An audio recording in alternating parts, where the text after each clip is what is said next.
Hello everyone, welcome back to Commerce Room. This is Priya Dhumeja here, your educator. तो students आज ये हमारी third class है, business economics का topic है, ये यूनिट 2 है as per your given syllabus.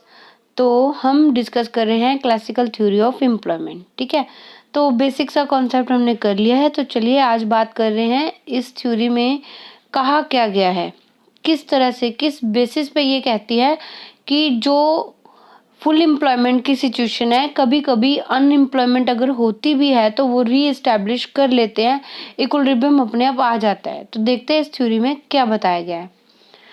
तो चलिए शुरू करते हैं। शुरू करने से पहले एक छोटी सी रिक्वेस्ट, वही सेम चैनल को अभी तक सब्सक्राइब नहीं किया तो प्लीज़ चैनल को सब्सक्राइब कर लीजिए और वीडियोस अच्छे लगते हैं तो इनको शेयर भी कीजिए। Explanation of classical theory of employment. तो theory of employment, classical theory of employment क्या कहती है कि जो फुल एम्प्लॉयमेंट है वो नॉर्मल फीचर है एक कैपिटलिस्ट इकोनॉमी का। ओके, तो शॉर्ट रन में ये पॉसिबल हो सकता है ड्यू टू सर्टन रीजन कि कभी कभी अनएम्प्लॉयमेंट की सिचुएशन आ जाए इकोनॉमी में, बट वो सेल्फ एडजस्टिंग होंगी। But the self adjusting economic forces will bring it to an end. वो इसको खत्म करेगी अनएम्प्लॉयमेंट को और रीस्टोर करेगी फुल एम्प्लॉयमेंट की सिचुएशन को। ठीक है, तो क्लासिकल जो थ्योरी है वो मेनली बेस्ड है टू फैक्ट के ऊपर। पहला flexibility of wages, interest and prices, and second one is the सेल्स law of market.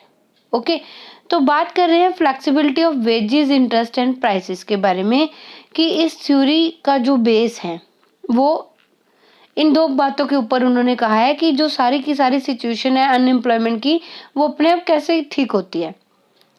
One of the main bases of classical theory of employment is the flexibility of wages, interest and prices in the economy. तो ये main base इन्होंने consider किया है अपनी theory के लिए। ठीक है, it implies that they can increase or decrease to any extent। किसको इंक्रीज डिक्रीज कर सकते हैं? वेजेस को, इंटरेस्ट को और प्राइसेस को इंक्रीज डिक्रीज किया जा सकता है to any extent in accordance with the demand and supply position. Demand और सप्लाई के कारण इनको इंक्रीज डिक्रीज किया जा सकता है। तो अगर अनएम्प्लॉयमेंट होती है इकोनॉमी में, डिमांड और सप्लाई जो होंगे वो चेंज होंगे इस मैनर में कि इकोनॉमी को अपने आप फुल एम्प्लॉयमेंट लेवल पे बैक ले जाएंगे। Changes in the prices during the unemployment situation and their effect on the full employment, कैसे इसको बताया गया है। पहला इन्होंने कहा कि फ्लेक्सिबिलिटी ऑफ वेजेस और चेंजेस इन वेजेस। कैसे फ्लेक्सिबिलिटी का मतलब चेंज हुआ, तो वेज रेट जो डिटरमिन है वो किया जाता है लेबर मार्केट में। तो वेज रेट डिटरमिन करते हैं। ठीक है, तो जो demand for and supply of labour है वो डिपेंड करती है रियल वेजेस के ऊपर। किसके ऊपर? रियल वेजेस के ऊपर। ठीक है, तो रियल वेजेस कल भी बताया था क्या होती है, वो इनकम जिसको हम परचेजिंग पावर में एक्सप्रेस करते हैं as oppose to the actual money received. जो एक्चुअल मनी रिसीव की जाती है उसके ऑपोजिट जो इनकम आपकी होती है उसको परचेजिंग पावर में एक्सप्रेस किया जाता है कि आप उस चीज़ों का क्या कर सकते हो, उन पैसों से क्या ले सकते हो। What happens to the real wages, जो भी रियल वेजेस को होगा वो डिपेंड करता है both changes in money wages और prices of goods. Real wage आपके इंक्रीज हो रहा है, डिक्रीज हो रहा है, वो डिपेंड करता है आपके मनी वेजेस के ऊपर और आपके प्राइसेस के ऊपर। तो फिलहाल हम बात इतनी सी कर रहे हैं कि रियल वेजेस जो है उसके ऊपर डिपेंड करती है हमारी डिमांड लेबर की और सप्लाई लेबर की। तो इसको कैलकुलेट किया है by dividing the money wage with prevailing price level. जो प्राइस लेवल है उसके साथ डिवाइड करके रियल वेज कैलकुलेट करने के लिए मनी वेज को प्राइस के साथ डिवाइड कर दो। ठीक है, तो ये हो गया आपका रियल वेज क्या होता है। तो demand for labour increases with fall in real veg. देखो डिमांड किसने करनी है? प्रोड्यूसर ने करनी है, तो वो कोशिश करेगा कि उसको कम से कम पे करना पड़े। जब रियल वेज फॉल करेंगे तब वो अपनी डिमांड क्या कर देगा? इंक्रीज कर देगा। और जो सप्लाई है वो अपोजिट चलती है। जब रियल वेज इंक्रीज होंगे तो सप्लाई क्या हो जाएगी? इंक्रीज हो जाएगी। ठीक है, तो demand for labour is less then its supply. Demand कब कम होगी सप्लाई से? व्हेन जब भी कम होगी तब वहाँ पे क्या हो जाएगा? अनएम्प्लॉयमेंट हो जाएगी। जब सप्लाई ज़्यादा होगी, डिमांड कम होगी, तो वहाँ पे क्या हो जाएगा? अनएम्प्लॉयमेंट हो जाएगा। तो consequently there is a fall in money wage. तो क्या होगा कि मनी वेज में फॉल हो जाएगा। जो सप्लाई वाले हैं, जो सप्लाई ऑफ लेबर है, जो लेबर है, वो फिर कम वेज पे भी काम करने के लिए तैयार हो जाएंगे, क्योंकि वो फ्री बैठे हैं। ठीक है, तो इस तरह से क्या होगा, जो प्राइस लेवल है उसको तो हमने कांस्टेंट रखा। अगर प्राइस लेवल फॉल करता है, मैंने क्या कहा कि जो मनी वेजेस है और प्राइसेस है, दोनों में चेंज आने के कारण रियल वेज में चेंज आता है। तो यहाँ पर कह रहे हैं कि मनी वेजेस हैं जो आपके, वो फॉल कर जाते हैं। ठीक है, अगर प्राइस लेवल को कांस्टेंट रखा जाए या प्राइस लेवल फॉल कर जाए, less than fall in money wage, money wage से कम फॉल करे, ठीक है, फॉल कर रहा है लेकिन मनी वेज से कम कर रहा है, then fall in money wage will lead to fall in the real wage as well. तो उससे क्या होगा, अगर मनी वेज कम होंगे तो आपके जो रियल वेजेस हैं वो भी कम हो जाएंगे। ठीक है, तो रियल वेज क्या होते हैं कि आप उन पैसों से क्या परचेज कर पा रहे हो। मनी वेज जो आपके हाथ में पैसा है, आप उससे क्या परचेज कर पा रहे हो। अगर आपके मनी वेज कम हो जाएंगे तो आपकी परचेजिंग पावर कम हो जाएगी। अगर आपके प्राइसेस है जो वो इफेक्ट कर रहे हैं, मनी वेज भी इफेक्ट कर रहे हैं, तो उसके कारण आपकी जो रियल वेज है वो भी इफेक्ट हो जाएगी। Okay, fall in real veg will increase demand for labour. जब रियल वेज फॉल कर जाएंगे तब जो प्रोड्यूसर है वो लेबर की डिमांड करेगा, क्योंकि उसको वेजेस क्या करने थे, कम पे करने थे। तो वो डिमांड लेबर की करेगा। इससे क्या होगी, जो अनएम्प्लॉयमेंट है वो रिमूव हो जाएगी और फुल एम्प्लॉयमेंट की सिचुएशन है वो रिस्टोर हो जाएगी। ओके, तो relationship between the real wage and the level of employment, उसको इक्वेशन के साथ समझते हैं। तो एनडी क्या है? ND is a demand for labour. Demand for labour is a diminishing function of real wage. Diminishing function of real wage. Okay, money wage को price के साथ डिवाइड किया है। ओके, तो जो सप्लाई है, सप्लाई क्या है? एनएस। सप्लाई क्या है? ये इंक्रीजिंग फंक्शन है किसका? रियल वेज का। तो आपकी जो डिमांड और सप्लाई है वो इक्वल हो जाती है, तो फुल एम्प्लॉयमेंट होता है। जो डिमांड फॉर लेबर है वो डिमिनिशिंग फंक्शन है किसका? रियल वेज का। और जो सप्लाई ऑफ लेबर है वो इंक्रीजिंग फंक्शन है रियल वेज का। ओके, आई होप यहाँ तक आपको क्लियर होगा। तो डिमांड फॉर लेबर है जो वो इन्वर्सली रिलेट करती है किसके साथ? रियल वेज के साथ।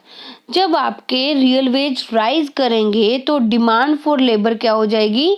फॉल कर जाएगी। डिमांड क्या हो जाएगी? कम हो जाएगी। जब वेज रेट, कौन से wage rate? Real veg rise करेंगे तो डिमांड फॉल कर जाएगी, और फॉल करेंगे वेज रेट तो डिमांड जो है वो इंक्रीज हो जाएगी, और जो सप्लाई है वो इनवर्स चलता है। On the other hand, supply of labour is directly related to the real wage. With fall in real wage, तो जो आपकी जो सप्लाई ऑफ लेबर है वो भी क्या कर जाएगी? फॉल कर जाएगी। With rise in real veg, जब रियल वेज राइज करेंगे तो सप्लाई ऑफ लेबर भी क्या हो जाएगी? राइज कर जाएगी। चेंजेस इन वेज रेट, जब वेज रेट चेंज होंगे तो डिमांड और सप्लाई को मेंटेन करेंगे। Maintain the supply for and demand for and supply of labour at full employment level, तो वो फुल एम्प्लॉयमेंट लेवल पे मेंटेन करते हैं। तो क्लासिकल इकोनॉमिक्स का ये व्यू था कि अगर अनएम्प्लॉयमेंट फाउंड होती भी है इकोनॉमी में, तो जो मनी वेजेस है वो फॉल कर जाएंगे। मनी वेजेस क्या कर जाएंगे? अनएम्प्लॉयमेंट के केस में फॉल कर जाएंगे, और with fall in money wage there will be corresponding fall in the real wage. तो रियल वेज भी आपके क्या हो जाएंगे? रिड्यूस हो जाएंगे। तो उसका रिजल्ट क्या होगा? डिमांड फॉर लेबर इंक्रीज हो जाएगी और फुल एम्प्लॉयमेंट की सिचुएशन रिस्टोर हो जाएगी। आई होप यहाँ तक आपको क्लियर होगा। तो प्रोफेसर पिगू क्या कहते हैं, उनका ओपिनियन था, If under the unemployment situation no interference with the economy is made, अगर कोई इंटरफेरेंस नहीं होती है, मनी वेज जो है वो ऑटोमेटिकली रिड्यूस हो जाएंगे इस मैनर में कि वो रीएस्टैब्लिश कर दे सिचुएशन को फुल एम्प्लॉयमेंट की। ठीक है, तो उन्होंने एक्सप्लेन किया इक्विलिब्रियम को with this equation n is the level of employment. Level of employment is equal to the part of national income which is paid as wages, और W क्या है आपके money wages. This is a part of national income जो as a wages दिए जाते हैं। ठीक है, आगे समझते हैं। It follows from the above equation that the level of employment is a n and money wages is a W, इसकी बात कर रहे हैं। ठीक है, ये इनवर्सली रिलेटेड है।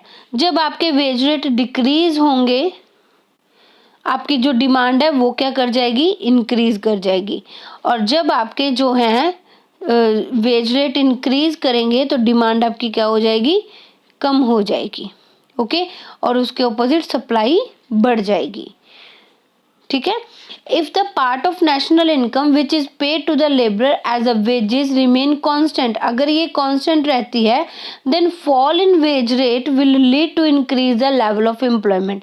अगर जो वेजेस हैं, जो पार्ट ऑफ इनकम हम पे कर रहे हैं national income as a wages, अगर वो कांस्टेंट रहते हैं और उसके अपोजिट वेज रेट में फॉल कर जाता है तो उसका मतलब क्या हुआ, लेवल ऑफ एम्प्लॉयमेंट इंक्रीज कर रहा है। On the contrary, if due to the pressure of a trade union or a government intervention, wages are fixed at a high rate, then on the account of imperfection of a labor market, situation of unemployment will continue to persist. अगर interference होंगी, wage rate इस तरह से changes नहीं कर पाएंगे, एक high level पे वेज रेट फिक्स कर देंगे तो अनएम्प्लॉयमेंट हमेशा ऐसे ही रहेगी। तो क्लासिकल थ्योरी ऑफ इनकम और एम्प्लॉयमेंट कैन बी एक्सप्लेन किस तरह से किया है। ये जो है एक्स एक्सिस और वेजेस हैं, एम्प्लॉयमेंट एक्स एक्सिस पे, वेजेस आपके हैं वाई एक्सिस पे। डी डी डिमांड कर्व है, S S is a supply curve of a labour. ठीक है, तो wage rate is a O W, यहाँ से समझ लो वेज रेट आपके क्या है, ओ डब्ल्यू है, ये इसकी बात कर रहे हैं। डिमांड कितनी है उस टाइम पे, सप्लाई कितनी है, ठीक है, इसके बारे में बताया गया आपको। ये चीज आप इतना सा पोर्शन आप देख लेना। ठीक है, तो आगे बात कर रहे हैं हम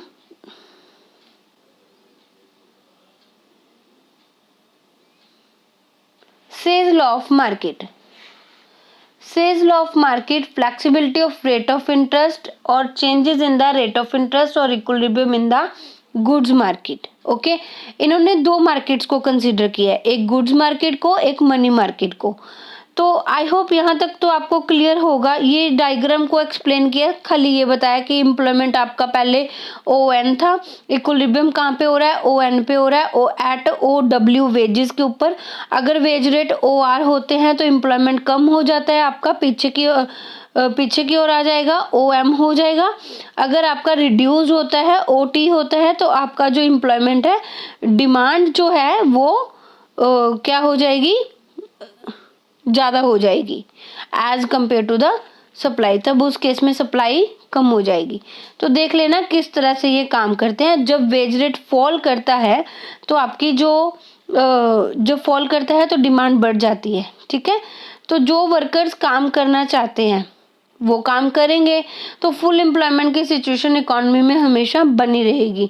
on the contrary, if a wage rate fall करता है, supply of labour and demand will be O Q, in other words M Q, demand for labour will be more than its supply, tend to rise the wage rate. Wage rate को फिर से बढ़ना पड़ेगा, equilibrium तब बनेगा तो फिर re-establish हो जाएगी हमारी फुल एम्प्लॉयमेंट की सिचुएशन। आई होप यहाँ तक क्लियर होगा। अब आगे बात कर रहे हैं says law of market in product market. Okay, goods market. तो मनी मार्केट के बारे में भी बताया गया है, इन्होंने गुड्स मार्केट के बारे में बताया है। तो जो फ्रेंच इकोनॉमिक्स थे जेवी से, उन्होंने कहा है, बहुत पॉपुलर लॉ दिया है जिसको हम सेज लॉ ऑफ मार्केट के नाम से भी जानते हैं। तो इस लॉ के अकॉर्डिंग क्या है कि सप्लाई अपनी डिमांड खुद क्रिएट करती है, supply creates its own demand. ये क्यों होता है? It is because every producer supplies his goods in the market in order to get the other goods in the exchange. हर कोई प्रोड्यूसर है जो वो गुड्स को मार्केट में सप्लाई करता है ताकि उसको एक्सचेंज में कुछ और मिल सके। तो जब प्रोड्यूसर जो है प्रोड्यूस करेगा गुड्स को, उसको फैक्टर ऑफ प्रोडक्शन की पेमेंट करनी पड़ेगी, जैसे वेजेस दिए लेबर को, इंटरेस्ट दिया, रेंट दिया, प्रॉफिट दिया। फैक्टर थ्योरीज हम ऑलरेडी कर चुके हैं, क्या होता है सब पता होगा आपको।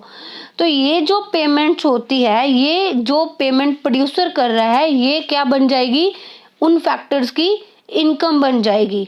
Whenever any good is produced, there is a correspondence increase in the income of people। जब भी कोई चीज बनाई जाती है, उसके बदले में प्रोड्यूसर को फैक्टर पेमेंट करनी पड़ती है। वही फैक्टर पेमेंट जो करता है प्रोड्यूसर, वो लोगों की क्या बन जाती है? इनकम बन जाती है। तो वो जो इनकम है वो यूज की जाती है कहाँ पर? Demand for goods. जो गुड्स बनाए हैं उसकी डिमांड करने के लिए। मतलब लोगों को पहले काम दिया, पैसा दिया, काम करवाया, पैसा दिया, और उसी पैसे से उन्हीं के द्वारा बनाई गई चीजों को सेल कर दिया। तो accordingly demand is created simultaneously with the supply in the goods, supply of goods. तो डिमांड क्रिएट हो गई सप्लाई के कारण। तो there is no problem, therefore no problem of over production and unemployment in the economy. तो कोई problem है ही नहीं ओवर प्रोडक्शन और अनएम्प्लॉयमेंट की। बट रियल लाइफ में ऐसा नहीं होता। इतना तो सेज लॉ ऑफ मार्केट में बोला है, बट हम ये कह रहे हैं कि ऐसा रियल लाइफ में नहीं होता। लोग पूरा का पूरा पैसा स्पेंड नहीं करते हैं। वो जो मनी उनको मिली है, all there income, money income on the goods, वो सर्विसेज के ऊपर नहीं लगाते हैं। वो कुछ पार्ट क्या करते हैं? सेव कर लेते हैं। तो accordingly aggregate demand fall in a same proportion as the amount of saving. जो इनकम उन्होंने स्पेंड नहीं करी है उसकी उन्होंने डिमांड नहीं करी, तो एग्रीगेट डिमांड क्या कर गई? फॉल कर गई। तो when the economy effects saving, there is a possibility of aggregate demand falling short of aggregate supply। तो जब लोग क्या करते हैं? सेविंग करना शुरू कर देते हैं, तो यहाँ पर पॉसिबिलिटी है कि आपकी जो डिमांड है वो कम हो as compare to the aggregate supply. तो क्लासिकल इकोनॉमिक्स ने क्या कहा है? asserted that the Say's law would hold good even in the situation of a saving। उन्होंने ये बोला कि सेविंग की सिचुएशन में भी ये गुड है, ये काम करता है। It is because people convert there saving into investment. लोगों ने पैसा सेव किया, सेव करके अपने पास तो रखा नहीं, उसको क्या कर दिया? इन्वेस्ट कर दिया। तो रिजल्ट क्या हुआ? Aggregate of consumption and investment demand becomes equal to aggregate supply. तो जो चीज पहले खाली कंजम्पशन इज इक्वल टू, वो बोला गया था कि सप्लाई के इक्वल होगी, क्योंकि जो चीज वो कंज्यूम करेंगे वो डिमांड करेंगे, डिमांड हमेशा सप्लाई के इक्वल होगी। तो अब इन्होंने पार्टीशन कर दी, क्योंकि रियल लाइफ में तो ऐसा ही होता है कि लोग सेव करते हैं। तो consumption and investment demand becomes equal to the aggregate supply. तो क्लासिकल इकोनॉमिक्स ने ये व्यू दिया था, in the event of equality of saving and investment there will be equality of aggregate demand and aggregate supply, consequently there will be equilibrium in the goods market. तो कहा कि जब saving और investment में equality होगी उस time पे aggregate demand और एग्रीगेट सप्लाई में भी इक्वालिटी होगी, तो इक्विलिब्रियम होगा गुड्स मार्केट में भी। However the saving and investment are not equal, then जब सेविंग और इन्वेस्टमेंट नॉट इक्वल होगी, then according to classical economics जो चेंज रेट होगा ना, हमने फ्लेक्सिबल रखा, तो जो रेट ऑफ इंटरेस्ट होगा वो इक्वेट करेगा सेविंग और इन्वेस्टमेंट को, वो इक्विलिब्रियम लेके आएगा मार्केट में और रीएस्टैब्लिश करेगा फुल एम्प्लॉयमेंट की situation. Full employment situation maintain किया जाएगा। तो according to classical economics both investment and saving depends on the rate of interest. Okay, I hope यहाँ तक आपको क्लियर होगा। तो क्या कहा इन्होंने? इन्वेस्टमेंट क्या है? Is the inverse function of rate of interest. Inverse होगा ना, क्योंकि जब रेट ऑफ इंटरेस्ट कम होगा तब प्रोड्यूसर ज़्यादा पैसा लेंगे इन्वेस्ट करने के लिए, क्योंकि उनको पैसा सस्ता मिल रहा है। और जो सेविंग है, लोग कब ज़्यादा करेंगे सेविंग? जब उनको रेट ऑफ इंटरेस्ट ज़्यादा मिलेगा। तो इन्वेस्टमेंट के लिए ये इन्वर्स फंक्शन है, सेविंग के लिए ये डायरेक्ट फंक्शन है। तो सेविंग और जो आपकी इन्वेस्टमेंट है वो इक्वल होगी। तो इन इक्वेशंस में ये बताया गया है बोथ सेविंग एंड इन्वेस्टमेंट जो फंक्शन है किसका है?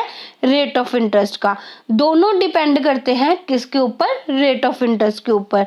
इन्वेस्टमेंट जो है वो इन्वर्स फंक्शन है रेट ऑफ इंटरेस्ट का। इसका मतलब क्या है? When rate of interest high होगा, जब रेट ऑफ इंटरेस्ट ज़्यादा होगा तो इन्वेस्टमेंट कम होगी, और जब रेट ऑफ इंटरेस्ट लो होगा तो इन्वेस्टमेंट आपकी ज़्यादा होगी। कॉन्ट्रेरी, सेविंग जो है वो रेट ऑफ इंटरेस्ट के साथ डायरेक्टली रिलेटेड है। इसका मतलब क्या है कि सेविंग ज़्यादा होगी जब रेट ऑफ इंटरेस्ट ज़्यादा होगा, और लेस होगी जब रेट ऑफ इंटरेस्ट लेस होगा। इन this way changes in the rate of interest keep saving and investment always equal. जो रेट ऑफ इंटरेस्ट है वो सेविंग और इन्वेस्टमेंट को ऑलवेज क्या रखता है? इक्वल रखता है। अगर अनएम्प्लॉयमेंट इकोनॉमी में आती भी है, it implies that the investment is less than the saving. तो कहा जा सकता है कि इन्वेस्टमेंट कम है as compare to the saving. ठीक है, तो इसका मतलब क्या है कि एग्रीगेट डिमांड लेस है as aggregate supply. It will result into fall in the rate of interest. जब आपकी डिमांड लेस होगी एग्रीगेट सप्लाई से, तो उसका रिजल्ट क्या होगा कि रेट ऑफ इंटरेस्ट में क्या कर जाएंगे? फॉल कर जाएंगे। और जैसे लो रेट ऑफ इंटरेस्ट होगा वो as a disincentive to save का काम करेगा, तो यहाँ पर सेविंग जो है वो क्या होगी? कम होगी। तो लो रेट ऑफ इंटरेस्ट होगा वो as a inducement to invest काम करेगा। तो जो इन्वेस्टर है, जब रेट ऑफ इंटरेस्ट कम होगा तो वो पैसा क्या करेंगे? लेंगे और इन्वेस्टमेंट करेंगे, मोर इन्वेस्टमेंट होगी तब। In this way saving will once again equal to the investment. तो इस तरह से सेविंग हम दोबारा फिर इन्वेस्टमेंट के इक्वल हो जाएगी। With increase in investment unemployment full employment situation को फिर से लाया जा सकता है। ठीक है, आई होप यहाँ तक आपको क्लियर होगा। तो ये डायग्रामेटिकली आपको इस सिचुएशन के बारे में बताया गया है कि किस तरह से सेविंग और इन्वेस्टमेंट है रेट ऑफ इंटरेस्ट के ऊपर डिपेंड करते हैं। ये सिंपल सी डायग्राम है। देखो, जब आपकी जो रेट ऑफ इंटरेस्ट है R1 है तो आपकी डिमांड इतनी है और सप्लाई इतनी है। जब आपका रेट ऑफ इंटरेस्ट क्या कर जाएगा? अबव चला जाएगा, R1 हो जाएगा, तो डिमांड क्या हो जाएगी? इसकी कम हो जाएगी, और सप्लाई देखो इतनी है, सप्लाई ज़्यादा हो जाएगी। सप्लाई यहाँ पे, डिमांड यहाँ पे है। और जब रेट ऑफ इंटरेस्ट R2 होगा तब इसकी डिमांड कहाँ पे है? यहाँ पे, और सप्लाई कहाँ पे है? यहाँ पे। इस तरह से जब ये एट अ पॉइंट E मिलेंगे तब इक्विलिब्रियम माना जाएगा, तब इक्विलिब्रियम होगा। ठीक है, तो ये एविडेंट है कि changes in the rate of interest keep the goods market in equilibrium. जो interest of rate of interest में चेंज आता है वो गुड्स मार्केट में इक्विलिब्रियम लेके आता है, और वही चीज़ हेल्प करती है फुल एम्प्लॉयमेंट की सिचुएशन को मेंटेन करने की। I hope this is clear to all of you. सारा आपको क्लियर होगा, कोई भी डाउट नहीं होगा। डाउट होता है तो कभी भी कमेंट करके पूछ सकते हो, अपने डाउट्स को क्लियर कर सकते हो। तो एक आपका टॉपिक पेंडिंग है इस चैप्टर में, फ्लेक्सिबिलिटी ऑफ प्राइस लेवल और changes in the prices in a money market, और उसके बाद हम इसके करेंगे इस थ्योरी के क्रिटिसिज्म, जो हम अपनी नेक्स्ट क्लास में डिस्कस करेंगे। आई होप यहाँ तक आपको क्लियर होगा। तो चलिए गाइस, मिलते हैं हमारी नेक्स्ट क्लास में। Thank you so much. अगर चैनल को सब्सक्राइब कर लिया है, अगर नहीं किया तो प्लीज़ चैनल को सब्सक्राइब जरूर कर दीजिए, और लेसन अच्छे लगते हैं तो लेसन को लाइक भी कीजिए, शेयर भी कीजिए। Thank you.